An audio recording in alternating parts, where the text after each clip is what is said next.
Hello and welcome everybody to According to Andrew number 76, a review of the Powder Mage series. It has been a while. I have had these done for a little bit and I've been dragging my feet on getting it done. So in that regards, I apologize. But I did not drag my feet when it came to getting these books done because they were so good. The only thing that held me back is I had to wait like a week or two because I didn't order the other two right away. I was like, well, let's read the first one and see how good it is, and immediately regretted that decision.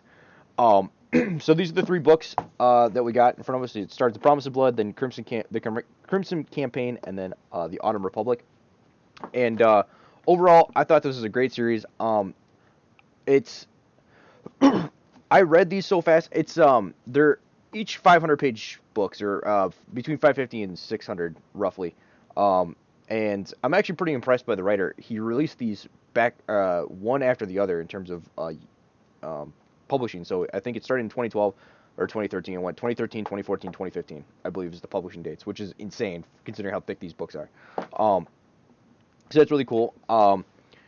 And they're great books. They're like I was kind of talking about last time, they're high tempo books where there's a lot of action, there's a lot of adventure and stuff like that. But so the first one is definitely more jam packed, and there's a lot of stuff going on where you're learning about the world and the lore and what's going on, and there's a lot more mystery to the whole series, just because this is a brand new world to you. You're trying to figure out what the rules are, what's going on with this whole system, and so you're just learning a bunch of stuff there, which always adds a fun element to it. And then there's also a layer of mystery. The second one is a little bit slower. By no means is it a slow book though, and it's kind of a build up. It kind of hits in a different way. Like the first one's like people taking action and stuff like that, and then the second one's kind of more dealing with backstabbing and stuff like that, bureaucratic systems, people looking out for their own ends and getting in the way of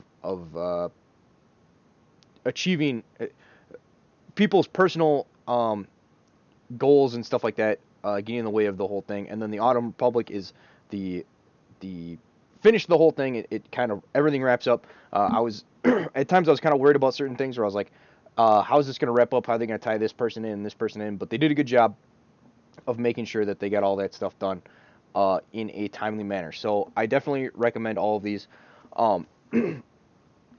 So to kind of give some criticisms of the whole book, so there's two major things that I had issues with when it came to this book series. And both of them are kind of a stylistic decision.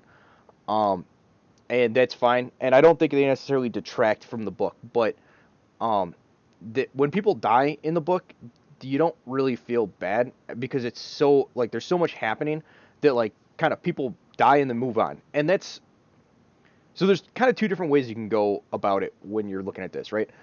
So, taking the time to process and feel grief for the person that you lost and the person that has been at your side for 15 years or however long these people have been at the main character Tomas's side, or some of the other characters like Tennille or such like that.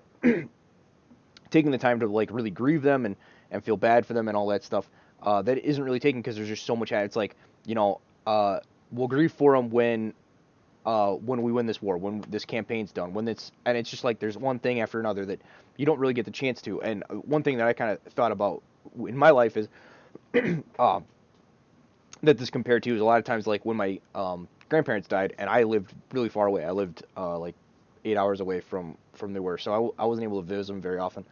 But so when they passed or whatever, it kind of felt surreal, and I just kind of kept doing my own thing, and it wasn't until like life had slowed down, I was like driving back to the funeral and stuff like that, and I let kind of some of the stuff process that you kind of realize like you lost them and stuff like that, and then that's kind of when the emotions hit.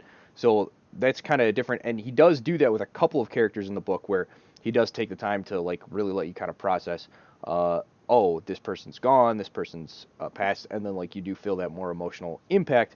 So I think it was kind of, I don't know if it was he just didn't want to get bogged down and slow down the pacing of the overall story, if that was kind of like a stylistic thing that was going on, because it's, there's a lot happening, and there's a war on, there's campaigns on, like it's like we want to grieve for these people, but we don't have time. There's stuff happening, and it kind of ties into the whole tragedy thing where it's like you don't even have time to grieve for your own friends and stuff like that have fallen just because uh, you're not really allowed to. They don't give you the opportunity to. I believe the whole book takes place in uh, or the series of books. The time scale from the thing starting to the whole finish is like 9 months or something. It's a very very short uh, period of time in which all of these events take place, and so getting all that stuff to process in your head and stuff like that. I think in reality, I don't think that this amount of stuff could have happened in that short of time. But that's just a personal opinion. Um, a couple other things about it is, so basically, he just took 18th century warfare and basically the premise. I had watched an interview with the um, author Brian McCallan, and he's like, basically the idea of the book was, what if the French Revolution had magic, and let's run with it and see what happens, right? So that's kind of the basis, and you see a lot more allegorical things to like the French Revolution and stuff like that in the first book that you don't really see in the second and third book. The second and third book are much more, they live much more in the world that you're in. It's not like they're not really like allegorical to the Napoleonic campaigns. The biggest allegorical type thing is the field marshals on either side of the war, right? So that you can potentially compare to like a Napoleon and a uh, the British general that beat him at Waterloo. I'm blanking on his name right now. The Duke of Wellington. Um, so those are the kind of like it's you're not getting a Battle of Jena. You're not getting like they're a little bit different, and it's kind of interesting how the fights were fought where it's there's a lot of intricacies and little details that you could have done, but he kind of gave it from like a foot perspective, and just the way that he gave it was more like the nitty gritty battlefield. So it's much more chaotic and stuff like that of the things that are going on, and sometimes he also ties it back to people and when they're fighting in the trenches and stuff like that, but or more the commander post, so you can see the overall battle structure. But it was a really cool way to kind of write battles. I he probably finished them a little too quickly just to be kind of expedient and keep the story going. But it served the narrative purpose, and they were fun, and it didn't.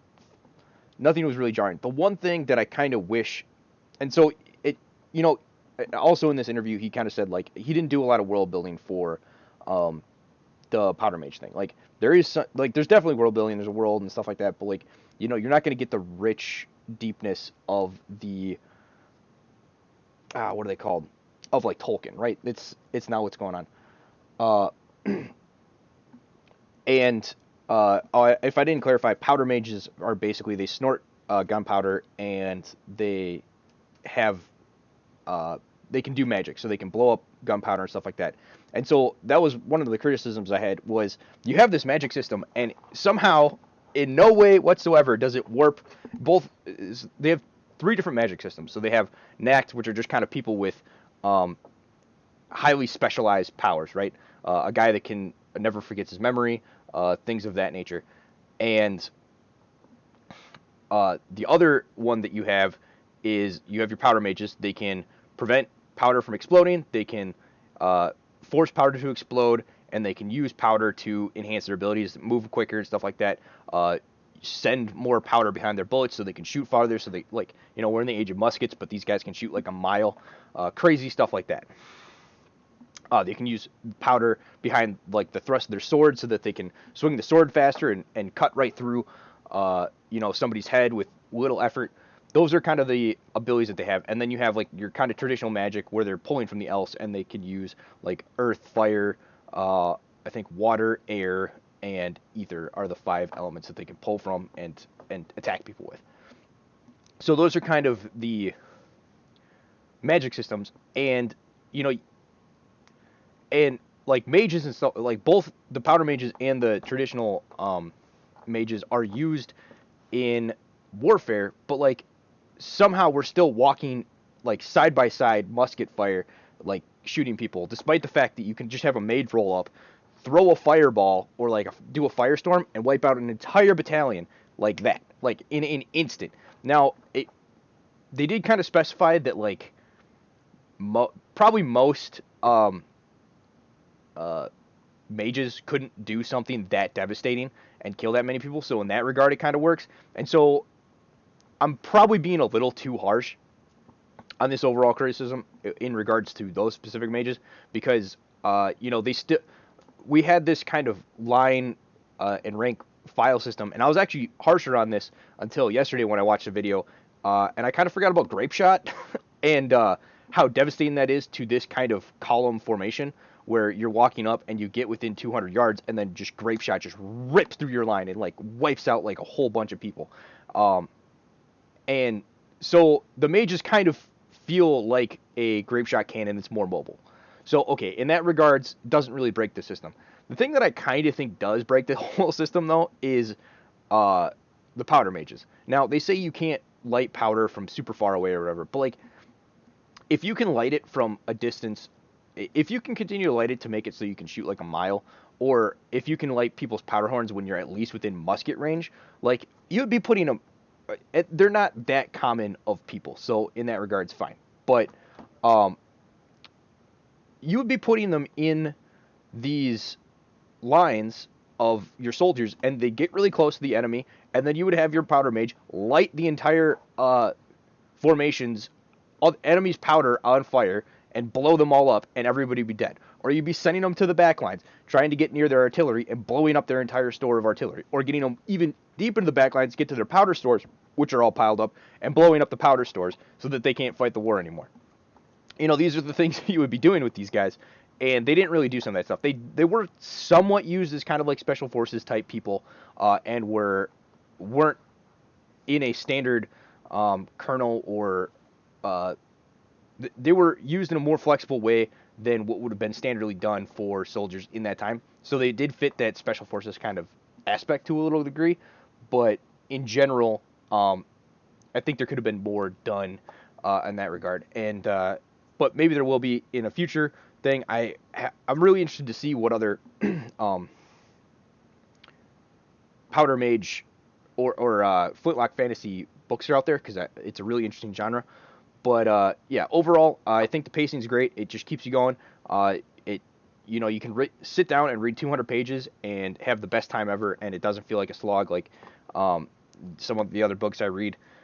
And it's a really fun story that kind of wraps you up in the whole feeling of a crazy era where kings are being deposed and the rise of democracy and all that stuff, and it kind of encapsulates that feeling of the late 1700s, early 1800s in a really good way, and adds this fantastical element of powder mages and stuff like that to the whole thing. So really good. Definitely recommend the series, the book series.